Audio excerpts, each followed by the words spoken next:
Pria tua itu meminta Salasyah, seorang CEO, untuk mencicipi sisa mie-nya. Awalnya, Salasyah agak jijik, tetapi setelah gigitan pertama, ia langsung merasa itu adalah hal terlezat di dunia. Di bawah tatapan bingung Salasyah, ia mulai melahap mie dengan lahap. Setelah selesai, ia bahkan meminta pria tua itu untuk membuatkannya semangkuk lagi. Tetapi pria tua itu dengan menyesal mengatakan bahwa hanya tersisa setengah mangkuk. Salasyah segera bertanya tentang pemilik toko mie, tetapi pria tua itu mengatakan bahwa ia baru saja turun gunung. Salasyah segera mengirim timnya untuk mencari ke seluruh kota. Namun, yang mengejutkannya, pemilik toko mie itu adalah tunangannya, Rahmatoni, yang sedang memegang foto saat menuruni gunung untuk mencari dirinya. Sementara itu, Salasyah mendapat telepon dari keluarganya yang mendesaknya untuk segera menikah, mengatakan bahwa Rahmatoni sudah menunggu di rumah. Meskipun sangat tidak mau, ia tidak dapat menahan omelan ibunya. Jadi ia dan Rahmatoni segera mendapatkan surat nikah mereka sebelum Rahmatoni sempat merasa bahagia. Salasyah mengatakan pernikahan itu hanya untuk menyenangkan keluarganya dan berpesan kepada Rahmatoni agar tidak bermimpi naik ke puncak dalam semalam. Ia memperingatkan Rahmatoni agar tidak mengungkapkan hubungan mereka kepada orang luar dan memintanya untuk mencari pekerjaan dan mencari nafkah. Kemudian, Salasyah pergi mencari pria yang bisa menyelamatkan kedai mie miliknya. Ia tidak tahu bahwa Rahmatoni sebenarnya adalah seorang koki legendaris.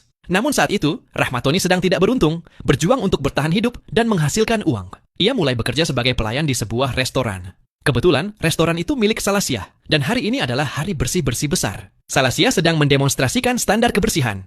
Ketika Rahmatoni berjalan mendekat, mata mereka bertemu, dan keduanya terkejut. Salasyah mengira Rahmatoni sedang menguntitnya, dan langsung memperingatkannya bahwa mereka bukan orang yang sama, dan menyuruhnya untuk menyerah.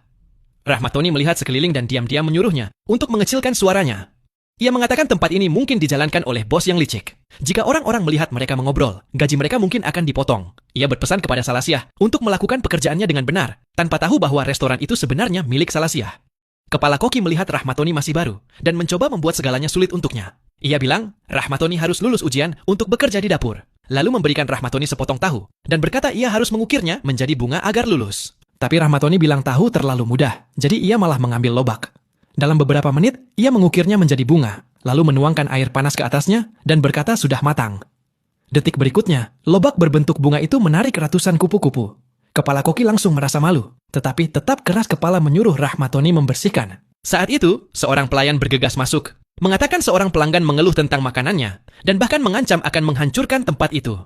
Kepala koki marah besar, dan keluar dengan marah untuk menanganinya. Ternyata, tamu yang mengeluh itu adalah kepala koki sebuah restoran ternama. Ia datang hari ini hanya untuk mencari masalah. Ia mengeluarkan plakat dan menantang koki restoran untuk lomba masak. Jika koki itu kalah, mereka harus menggantung plakatnya sebagai gantinya. Kepala koki merasa terhina, tetapi tidak punya pilihan selain menerima.